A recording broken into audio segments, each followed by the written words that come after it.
రాజంపేటను జిల్లా కేంద్రం చేయాలంటూ కూడా గత కొంతకాలంగా కూడా ఆందోళన కార్యక్రమాలు చేస్తున్నారు. ఈ నేపథ్యంలో ఒక్కసారిగా ఉద్యమాన్ని పరిచే దిశగా కూడా రాజంపేట జేఏసీ నేతలు ఉద్యమాన్ని తీవ్రతరం చేశారు. ఈ రోజు ప్రధానంగా రాజంపేట రైల్వే కోడూరు ప్రాంతాల్లో బంద్కు పిలిపించారు.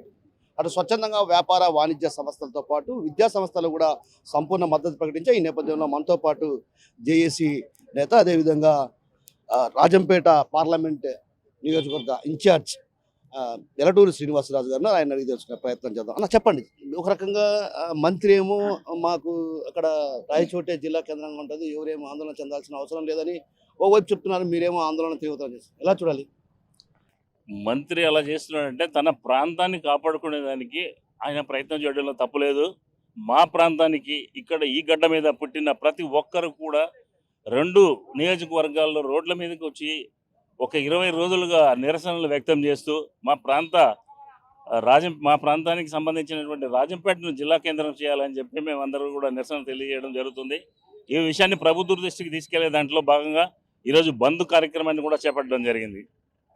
అంటే ఇప్పటికే అన్నమయ్య నడయాడినటువంటి ప్రాంతం, ఎంతో చారిత్రాత్మక నేపథ్యం ఉన్నటువంటి ఈ ప్రాంతాన్ని రాయచోటిలో కలపడాన్ని కూడా కొంతమంది తీవ్రంగా వ్యతిరేకిస్తున్నారు. ఎందుకంటే రాయల్ల చోటుగా ఉన్నటువంటి రాయచోటిలో కలపడాన్ని కూడా తీవ్రంగా వ్యతిరేకిస్తున్నారు. అక్కడ సౌకర్యాలు కూడా అరాకొర మాత్రమే ఉన్నాయి. కాబట్టి ఇక్కడ అన్ని సౌకర్యాలు ఉన్నాయి. అటు వాటర్ ఫెసిలిటీ ఉంది, ట్రైన్ ఫెసిలిటీ ఉంది, అదేవిధంగా రవాణాకు సంబంధించి అన్ని ఫెసిలిటీస్ ఉన్నప్పటికీ కూడా ఈ రాజంపేటను విస్మరించడానికి ప్రధాన కారణాలు ఏమన్నా?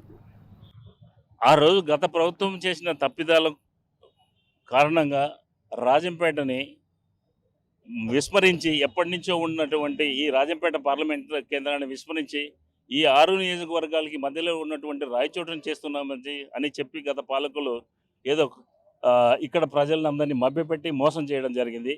ఇక్కడ అన్నమయ్య నడయాడిన ప్రదేశం ఇది. అన్నమయ్య పేరు పెట్టుకొని ఈ జిల్లా ప్రాంతాన్ని ఇక్కడ రాజంపేటను కేంద్రంగా చేయకుండా ఎక్కడో రాయచోటు చేయడం అనేది అది పద్ధతి కాదు. కానీ చేశారు. అనుకోకుండా ఈరోజు మదనపల్లి జిల్లాని చేయడంతో ఇక్కడ మా రాజంపేట వాస్తవ్యులందరికీ కూడా ఒక ఆశ చిగురించింది.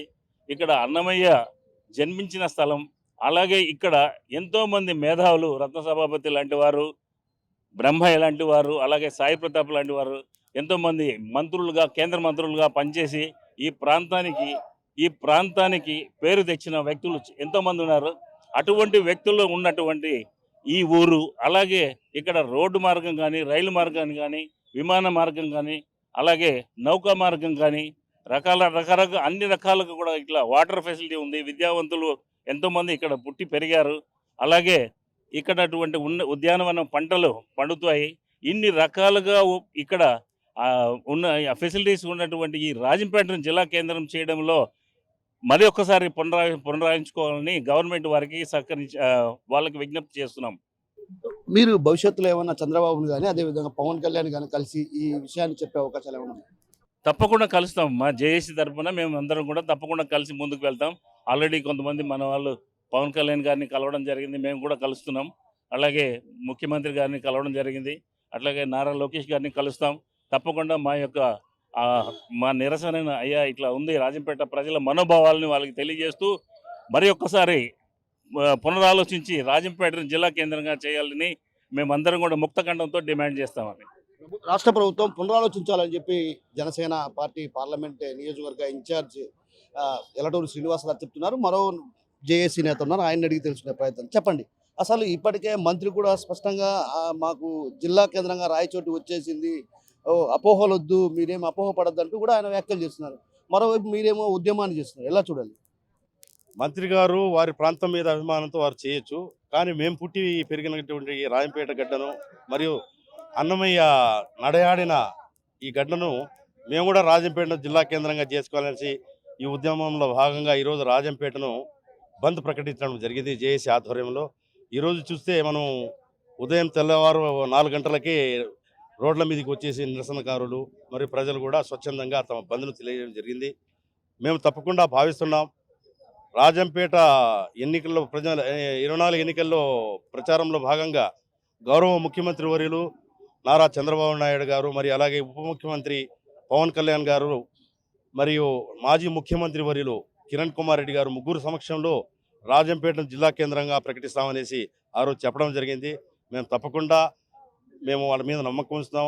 మేము కూడా వారికి మనం చేసేది ఏమంటే రాజంపేట ప్రాంత వాసుల మనోభావాలను గౌరవిస్తూ రాజంపేటను జిల్లా కేంద్రంగా చేస్తే మాకు చాలా సంతోషంగా ఉంటుంది. అలాగే రాజంపేట ప్రాంతం కూడా అభివృద్ధి చెందుతుంది. మొత్తం మీద రాజంపేట ఒక రకంగా చారిత్రాత్మక నేపథ్యం ఉన్నటువంటి ప్రాంతం. ఈ ప్రాంతంలో అభివృద్ధి పనులు జరగాలన్నా కూడా ఒక జిల్లా కేంద్రంగా ఏర్పాటైతే బాగుంటున్నటువంటి భావన వ్యక్తం చేస్తున్నారు. ఈ విషయంలో ఏదైతే జిల్లా కేంద్రం విషయంలో రాష్ట్ర ప్రభుత్వం పునరాలోచన చేయాలి.